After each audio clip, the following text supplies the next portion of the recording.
نحمدہ ونصلی علی رسولہ الکریم اما بعد فاعوذ باللہ من الشیطان الرجیم بسم اللہ الرحمن الرحیم۔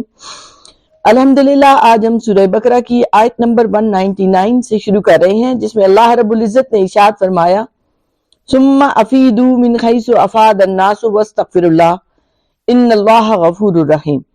پھر تم بھی اے مغروران قریش وہاں تک جا کر واپس آؤ جہاں جا کر دوسرے لوگ واپس آتے ہیں، اور معافی مانگو اللہ سے، بے شک اللہ بہت بخشنے والا نہایت رحم فرمانے والا ہے۔ اس میں قریش مکہ کو مخاطب کیا جا رہا ہے۔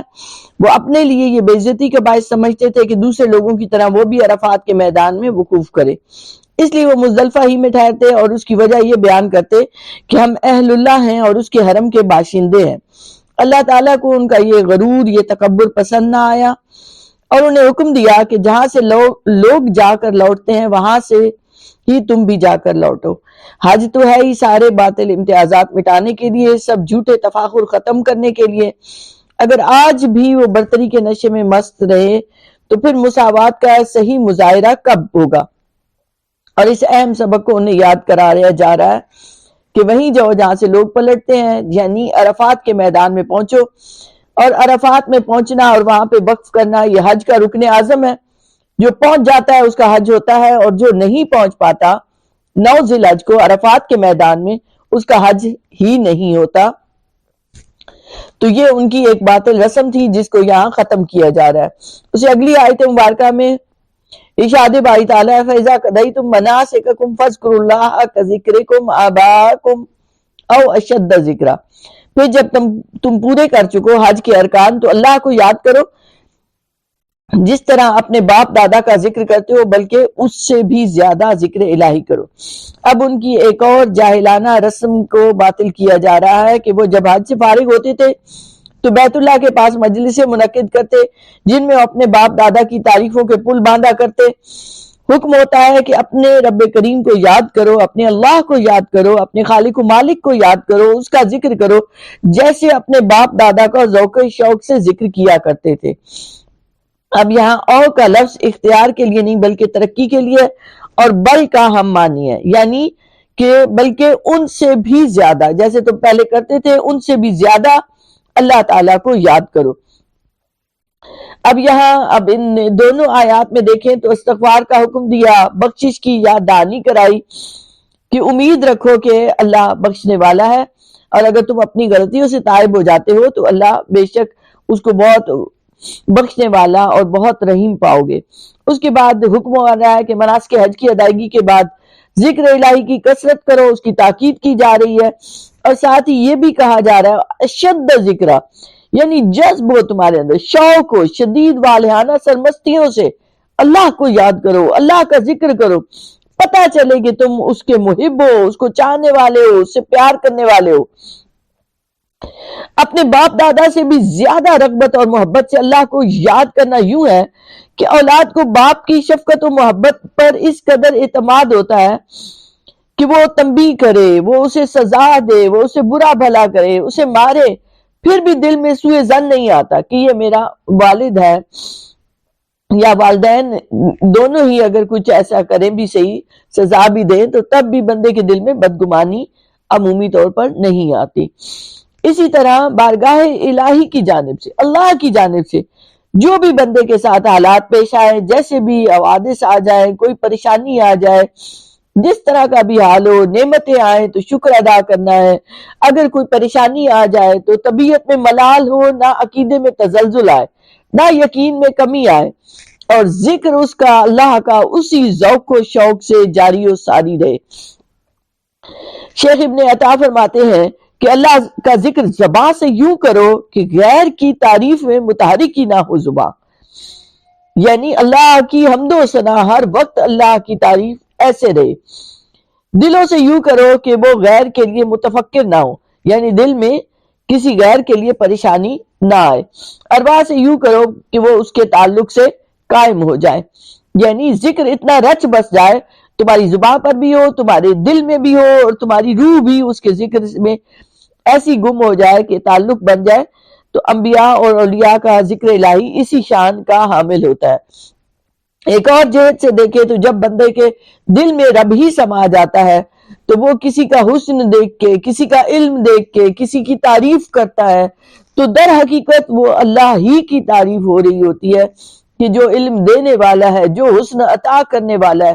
لیکن چونکہ عام لوگ بس ظاہری سطح تک رہتے ہیں، اس لیے بطور خاص جب اولیاء عظام اللہ کی ذکر میں فنا ہو جاتے ہیں یا جو اللہ کے دوست ایمان والے ہیں، مومنین ہیں، تو وہ کسی کو دیکھتے ہیں، کسی خوبصورتی کو دیکھتے ہیں، قدرت کے مظاہر کو دیکھتے ہیں تو وہ اللہ کو یاد کرتے ہیں، اللہ کا ذکر کرتے ہیں، سبحان اللہ ان کی زبان سے نکلتا ہے تو تعریف ہوتی ہے زبان پر، دل میں بھی اس کے شکرانہ بھی ہوتا ہے اور روح بھی ان کے اللہ کے ساتھ تعلق کو جوڑنے میں اور زیادہ تعلق میں اور زیادہ خوشی و خضوع کا مظاہرہ کرتی ہے۔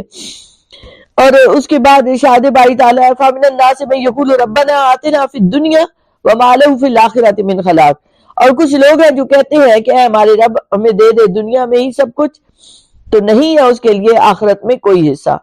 مشرکین کو چونکہ آخرت کی زندگی پر ایمان ہی نہیں تھا، وہ اسی زندگی کو سب کچھ سمجھتے تھے، اس لیے حج کرتے وقت اور دوسرے خاص اوقات میں صرف دنیا ہی کے متعلق سوال کیا کرتے تھے۔ تو اب یہاں یہ بتایا جا رہا ہے کہ جو دنیا ہی مانگتا رہتا ہے تو دنیا تو اس کو ملتی ہے مگر آخرت سے وہ اپنے حصے سے محروم ہو جاتا ہے، کہ ظاہر ہے وہ دنیا دار شخص ہی صرف دنیا کی طلب کرے گا، اس کے لیے دنیا ہی سب کچھ ہے۔ لیکن جو اہل ایمان ہیں اور جو مومنین ہیں ان کے لیے آخرت کی بھلائی بڑی اہمیت رکھتی ہے، اور اسی لیے آگے پھر ارشاد باری تعالیٰ ہے کہ وَمِنْهُمْ مَنْ يَقُولُ رَبَّنَا آتِنَا فِي الدُّنْيَا حَسَنَةً وَفِي الْآخِرَةِ حَسَنَةً وَقِنَا عَذَابَ النَّارِ، بعض لوگ ہیں جو کہتے ہیں کہ ہمارے رب عطا فرما ہمیں دنیا میں بھی بھلائی اور آخرت میں بھی بھلائی اور بچا لے ہمیں آگ کے عذاب سے۔ اب یہاں اس آیت مبارکہ میں دنیا اور آخرت دونوں کی بہتری طلب کرنے کی ترغیب دی جا رہی ہے۔ یہ ایک بڑی جامع دعا ہے جس میں تینوں چیزیں آ گئی کہ دنیا میں بھی اللہ پاک حسنات عطا فرمائے، اچھائیاں عطا فرمائے، بھلائیاں عطا فرمائے، جو اس کی جائز نعمتیں ہیں وہ عطا فرمائے، ان میں سے حصہ عطا فرمائے، وفی الآخرت حسنۃ، اور جو آخرت میں بھی اس نے رکھی ہوئی ہیں اہل ایمان کے لیے بھلائیاں، اچھائیاں، نعمتیں، جنات تجری من تحتہا الانہار، وہ آخرت میں بھی اللہ پاک ہمیں وہ بھلائیاں، وہ نعمتیں عطا فرمائے۔ پھر یہیں پر بس نہیں بلکہ وقنا عذاب النار، کہ وہ جو غلطیوں اور گناہوں پر سزا بھگتنی پڑے گی، اللہ پاک عذاب جہنم سے ہمیں بچائے اور ہماری غلطیوں اور خطاؤں کو معاف فرما دے۔ تو مومن وہ ہوتا ہے جو صرف دنیاوی منافع اور مقاصد پر اکتفا نہیں کرتا بلکہ دنیا اور آخرت دونوں کے لیے وسیع دامن پھیلا دیتا ہے۔ اب حسنات سے مراد کوئی خاص چیز نہیں بلکہ اس سے مراد ہر اچھائی ہے۔ ایک مرتبہ ایک شخص کو نبی کریم علیہ السلام نے ملاحظہ فرمایا کہ بہت کمزور ہو گیا ہے، بالکل دبلا پتلا ہو گیا ہے جیسے چوزا ہوتا ہے، تو آپ صلی اللہ علیہ وسلم نے دریافت کیا کہ اللہ تعالیٰ سے کوئی دعا مانگا کرتے ہو؟ عرض کرنے لگا ہاں یا رسول اللہ صلی اللہ علیہ وسلم، میں یہ دعا کیا کرتا ہوں کہ اے مالک جو عذاب تو مجھے قیامت کے دن دینا چاہتا ہے وہ اس دنیا میں ہی دے دے۔ حضور اکرم صلی اللہ علیہ وآلہ وسلم نے فرمایا تم میں خدا کا عذاب برداشت کرنے کی قوت کہاں؟ تم یہ دعا کیوں نہیں مانگا کرتے ربنا آتنا فی الدنیا حسنۃ وفی الآخرۃ حسنۃ وقنا عذاب النار۔ واقعی سوچے ذرا کہ ہم کیا خدا کا عذاب برداشت کر سکتے ہیں؟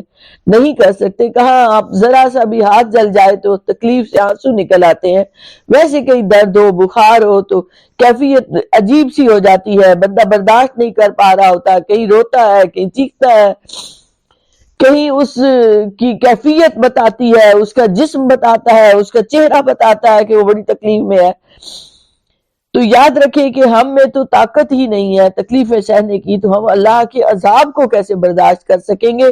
اس لیے آج اچھے اعمال، اچھی کمائی کی ضرورت ہے تاکہ آخرت میں جو اچھائیاں، جو بھلائیاں اللہ نے دنیا میں اچھے عمل کرنے والوں کے لیے رکھی ہیں وہ ان میں ہمیں بھی حصہ مل سکے۔ نبی کریم علیہ السلام کا فرمان مبارک ہے کہ دنیا مزرعۃ الآخرہ، دنیا آخرت کی کھیتی ہے، تو اس کھیتی میں آج ہم جو بوئیں گے وہی ہم اس دن کاٹیں گے۔ اسے اگلی آیت مبارکہ میں اسی کا بتایا بھی جا رہا ہے، اولئک لہم نصیب مما کسبوا، کہ انہی لوگوں کو بڑا حصہ ملے گا دونوں جہاں میں بسبب ان کی نیک کمائی کے، واللہ سریع الحساب، اور اللہ بہت جلد حساب چکانے والا ہے۔ اب یہاں ذکر کیا جا رہا ہے کہ یاد رکھو جو جو تم نیک کمائی کرتے ہو، اچھائی کرتے ہو، وہی لوگ جو اچھائی کرنے والے ہیں وہی آخرت میں اپنا حصہ پائیں گے۔ تو دنیا اور آخرت کی جو نعمتوں کے طلبگار ہیں، جو آج خیال رکھتے ہیں، ان کے لیے خوشخبری ہے، یہ بشارت ہے۔ اور پھر یہ بھی بتا دیا گیا ہے کہ اللہ تعالیٰ کا سریع الحساب ہونا، کہ بہت جلد وہ حساب لینے والا ہے۔ تو آج جو ظلم کرنے والے ہیں وہ آگاہ رہیں کہ جب حساب لینے کا وقت آئے گا تو انہیں اپنے اعمال کے لیے جواب دہ ہونا پڑے گا۔ اس کے بعد ارشاد باری تعالیٰ ہے، فرمایا وَاذْكُرُوا اللَّهَ فِي أَيَّامٍ مَّعْدُودَةٍ، خوب یاد کرو اللہ تعالیٰ کو ان دنوں میں جو بالکل چند ایک ہے، معدود چند ہے۔ فَمَن تَعَجَّلَ فِي يَوْمَيْنِ فَلَا إِثْمَ عَلَيْهِ، اور جو جلدی کرے 2 دنوں میں ہی چلا گیا تو اس پر بھی کوئی گناہ نہیں۔ وَمَن تَأَخَّرَ فَلَا إِثْمَ عَلَيْهِ، اور جو کچھ دیر وہاں ٹھہرا رہا تو اس پر بھی کوئی گناہ نہیں۔ لِمَنِ اتَّقَىٰ، بشرطے کہ وہ ڈرتا رہا ہو۔ وَاتَّقُوا اللَّهَ، اور ڈرتے رہو اللہ سے۔ وَاعْلَمُوا، اور خوب جان لو، أَنَّكُمْ إِلَيْهِ تُحْشَرُونَ، تمہیں اسی کی بارگاہ میں اکٹھا کیا جائے گا۔ اب یہاں حج کے احکامات کا ذکر ہو رہا ہے کہ یہ چند دن ہے اللہ کو یاد کرنا۔ تو بندہ جو حاجی ہوتا ہے وہ مینا میں پہنچتا ہے 9 کو، اس نے 8 تاریخ کو 8 ذی الحج کو مینا میں پہنچے، 9 ذی الحج کو عرفات میں پہنچے۔ تو عرفات میں پہنچنے کے بعد پھر اسے اپنی وہاں پہ ظہر اور عصر کی نماز ادا کرنی ہے۔ اگر تو آپ کو امام صاحب کے ساتھ مل جائے کوشش کریں، اگر آپ کو اللہ پاک یہ سعادت عطا فرمائے تو مسجد کے قریب تر ہو جائیں تو ظہر اور عصر امام صاحب کے پیچھے اکٹھے ادا کرنی ہوتی ہے۔ اگر کیمپ میں ادا کریں تو پوری ظہر کی اپنی الگ اور عصر کی الگ ادا کریں۔ اس کے بعد غروب آفتاب کے ساتھ ہی وہاں سے نکلنا ہوتا ہے، مزدلفہ پہنچنا ہوتا ہے، رات وہاں گزارنی ہے مزدلفہ میں۔ صبح سویرے منہ اندھیرے فجر کی نماز ادا کی اور وہاں سے پھر مینا میں آیا، بڑے شیطان کو کنکریاں ماری، اس کے بعد قربانی دی، اس کے بعد بال کٹوائے، احرام کی پابندیوں سے آزاد ہوئے، کپڑے بدلے۔ تو رمی جمرات کی جو ہے وہ 10 کو کی ایک شیطان کو، پھر 11 اور 12 کو کی۔ اب یہاں اسی کا ذکر آ رہا ہے کہ 12 کو جو کرنے کے بعد چلا گیا تو ٹھیک ہے، لیکن اگر وہ 13 کی رات بھی وہاں قیام کرے اور اس کو رمی کرنے کے بعد واپس لوٹے تو یہ بھی ٹھیک ہے۔ اور امام صاحب کے نزدیک، امام اعظم ابو حنیفہ کے نزدیک افضل ہے دوسری صورت۔ پھر مینا میں اسے یہ اتنے دن قیام کرنا ہے، تو جب تک وہ وہاں قیام کرے اللہ تعالیٰ کی تسبیح و تحلیل اور حمد و ثنا میں لگا رہے اور اپنے باطن کی اصلاح کی طرف پوری پوری توجہ دے اور اس سے غافل نہ ہو۔ پھر اس کے بعد ذکر آیا لمن اتقا، کہ تقوی اور طہارت کی خوب پیدا کرنے کی ترغیب دی جا رہی ہے کہ اس کے لیے کوشش کرو، اور یہ یاد رکھو کہ تمہیں واپس اس کی بارگاہ میں جانا ہے، اسی کی بارگاہ میں تمہیں اکٹھا کیا جائے گا۔ آخرت کی یاد دہانی کرائی جا رہی ہے۔ اب حج کے دن بڑے مخصوص ہوتے ہیں، ایام محدودات، بہت چند ایک ہوتے ہیں دن۔ یہ چند دن ایسے ریفریشر کورس کی طرح ہوتے ہیں کہ جن میں انسان اپنے آپ کو بدلنے کی، اپنے اندر خوب پیدا کرنے کی کوشش کرے، وہ یہ کرے کہ اپنا باطن بدلے، اس کی سوچ بدلے، اس کی فکر بدلے کہ اب وہ گناہوں سے پاک صاف ہو گیا ہے تو دنیا میں آ کر پتہ چلنا چاہیے کہ اب اس کا کردار اور عمل اس کے مطابق ہو گیا ہے۔ پاک صاف ہو جائے جب انسان بباطن، تو پھر اب اسے اپنی اس کی حالت کی حفاظت کرنی ہے۔ یاد رکھیں ایک حال کو حاصل کرنا اتنا مشکل نہیں ہوتا جتنا اس کی حفاظت کرنا۔ تو اب جب حج کر کے آئیں تو اس کے بعد یہی کوشش رہنی چاہیے کہ اپنے کسب، اپنے اعمال کے ذریعے، اپنے کردار کے ذریعے وہ دین پر جمع رہے، حق پر استقامت اختیار کرے، کوئی اس سے ایسا کام سرزد نہ ہو کہ جس سے اس کی آخرت خراب ہو۔ اور یہ دعا بھی سکھا دی گئی ان آیات میں۔ آپ صلی اللہ علیہ وآلہ وسلم اکثر یہ دعا مانگا کرتے تھے کہ اللہم، کہیں یہ اللہم کے ساتھ ہے، کہیں ربنا کے ساتھ آتنا فی الدنیا حسنۃ وفی الآخرۃ حسنۃ وقنا عذاب النار۔ تو ایام تشریق کہلاتے ہیں یہ خاص دن۔ تو ان میں بار بار اللہ کا ذکر کرنا، تکبیر کے ذریعے، حمد و ثنا کے ذریعے، تسبیح و تحلیل کے ذریعے. یہ کوشش کریں کہ ان دنوں میں اگر آپ کو یہ سعادت ملے تو تسبیح رہے آپ کے ہاتھ میں، جس سے آپ ذکر کی طرف متوجہ رہیں. یہ کوشش کریں کہ آپ کوئی ایسا قرآن پاک کے ختم زیادہ سے زیادہ کریں، آپ زیادہ سے زیادہ نماز اور نوافل ادا کریں جب منا میں قیام ہو. تو عمومی طور پر یہ دیکھا گیا ہے کہ خواتین احرام کا بھی خیال نہیں رکھتی، نہ ہی ان کو فکر ہوتی ہے کہ وہ اب ذکر کے لیے جمع ہے تو ذکر کریں. بعض اوقات پرابلمز آتی ہیں باتھ رومز کی، یا چھوٹے چھوٹے مسائل، یا کھانے پینے کے مسائل. تو حج نام ہی اس چیز کا ہے کہ جس میں ساری عبادتیں یکجا ہو گئی ہیں. اس میں انفرادی طور پر بھی ایک تعلق بنا رہتا ہے اللہ کی ذات سے، اجتماعی طور پر بھی آپ نے سب کے ساتھ رہنا ہے، کوشش یہ کرتے رہنا ہے کہ کسی کو تکلیف نہ ہو میری وجہ سے. تو اس سے بھی ایک بڑا حسن رہتا ہے اس سارے عمل میں. پھر ساتھ ہی ساتھ یہ کوشش کرنی ہے کہ جتنی بھی پریشانیاں آئیں ان پر میں صبر سے کام لوں اور ان سے اچھے طریقے سے گزروں، اور ہر وقت شکرانہ رہے زبان پر. اللہ پاک سب کو یہ سعادت عطا فرمائے اور سب کی جنہیں سعادت دے ان کی قبول بھی فرمائے. بہت شکریہ.